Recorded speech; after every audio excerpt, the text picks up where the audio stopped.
He's back! Hey, Daddy! Oh my God. Everyone and their mothers have been talking about Bleach returning, and this first episode was the reason for it. Even though the first 9 minutes were recap, it's what came after that was just so hype. Yuhaba's The Almighty was finally revealed, extra scenes with Squad Zero and Uryu were added in, Ichibe's Bankai was brilliant. I called it. Studio Pierrot and Kubo are really the new dream team. Take in, Studio Pierrot took some of their best workers and made a new studio called Pierrot Films just for Bleach 1000 Year Blood War arc. And it's clear that the staff has done an incredible job with the first episode alone, so let's go through what eye candy we got to enjoy this episode. Okay, let's go. We got to see a quick recap of most of the Squad Zero members offering themselves to give Senjumaru's Bankai a power boost since they were all linked through Blood Oath seals, which made her long ass Bankai name that I can't even pronounce unstoppable. We watch her make quick work of all the Stern Raiders, and then it transitions back to Ichibe versus Yuhaba. Ichibe uses his Shikai ability that basically allows him to control anything that's covered in black as he paints up Yuhaba and stomps him to the ground like the ant he is. But this is where all the new content from this season kicks off. We watch Yuhaba unleash his true power, which was hinted at last season. If anyone remembers last season, they mentioned how the king regains his pulse after 900 years, his mind after 90 years, and his strength after 9 years. This whole time, Yuhaba hasn't even been fighting at full strength. But now with his ability, A for the Almighty, which allows him to see and alter the future. I've been itching for this moment to get adapted, and it's finally here. Reading it was something else, but watching it? And that's not all. 9-minute recap so that the King of Quincy's at the 9th minute regains his power. This is storytelling at its finest, absolute cinema. What other anime is doing it like Bleach? We go back to see Uryu and Senjumaru again because Yuhaba's ability has actually helped these Stern Raiders as well, especially Uryu. But everything we see from here on out between Uryu and Senjumaru is all anime original. I think this is well-known information now, but just in case for those who don't know, in the manga, almost all the Squad Zero actually gets off-screen, and we never actually get to see any of their true Bankais. Not only that, but Uryu is another one of those characters in the manga that needed more time to shine, so this is one of those moments where Kubo and Studio Pierrot worked together on giving them more of a spotlight. And man, they did a great job. Watching this fight, even though for a brief moment, was much needed and way better than the nothing we got from the manga. Senjumaru's Bankai was just too much for Uryu to handle, and she manages to capture him, but something strange happens. Right back to Ichibe and Yuhaba. Even with the Almighty, Ichibe's confidence is still at 100 as he performs his ritual for the Bankai, which kinda reminded me of Odin from One Piece for some reason.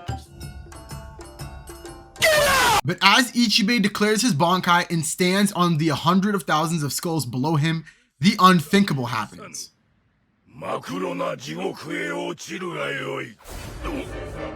You know it's over when they repeat the same line as you. Shout out to the OG Joseph Joestar.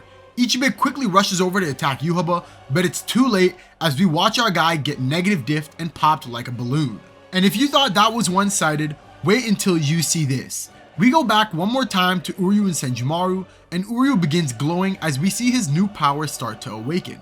Senjumaru thinking she got Uryu exactly where she wants him, until Uryu hits her with the Itachi switcheroo, and finishes the job all in the name of a Quincy, officially proving that he has switched sides for real. Finally putting an end to all of the Squad Zero members. Rest in peace to some of the biggest frauds in Bleach. Thank you for serving your purpose as we now move on to the more important things that's to come with the story. Well, except Ichibe, his ability is just too broken to die. Had Ichigo looking shocked too. But Ichibe tells Ichigo that it's all up to him now, and he's the last one left to help protect the Soul King, which they say yes to and run off. But unfortunately for them, Yuhaba is always one step ahead.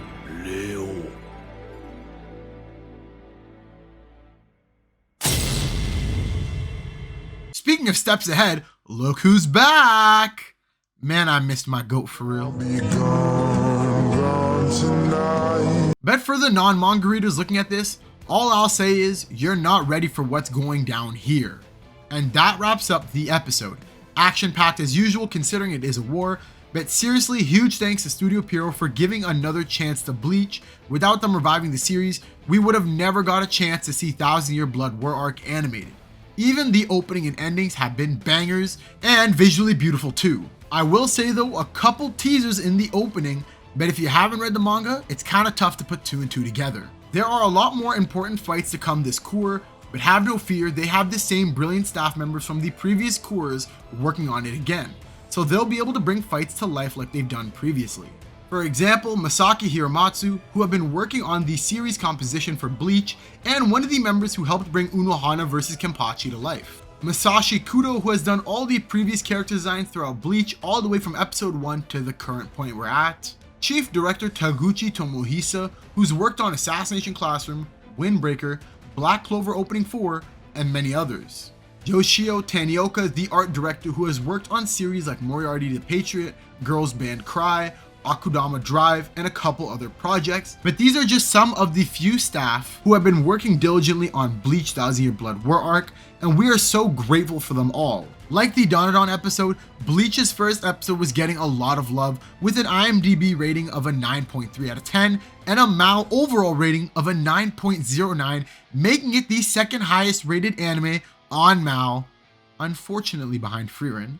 But definitely much deserved, and with the rest to come, it has potential to reach even higher. Wait, it's actually over if this Bleach remake pulls through. Tell me why I'm enjoying the absolute blissful first episode of Cour 3 of Bleach, and I scrolled through Twitter to see a link to the new 20-year anniversary video, and they remade all of the best Bleach moments. Are they testing the water for a Bleach remake? This would be fire! Stand up now and face the sun. Won't hide my tail or turn and run. Tokyo Ghoul fans would be pissed. Naruto and Boruto fans would be pissed. Black Clover fans don't exist anymore, so no one would be pissed. With their new budget, they could easily put out a team to remake Tokyo Ghoul at least. But they said, hell nah, we have priorities. Bleach time, baby.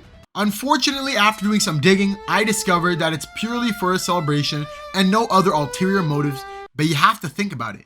Bleach's name has always been getting dragged in the mud because of its quote-unquote animation and lackluster fights, especially in the first half of the anime, which me personally, I never saw. But you're telling me there's hope that I could have watched Ichigo vs Byakuya in HD with more extra scenes? A dreamer can dream, man. A dreamer can only dream. I will say this though before I conclude it.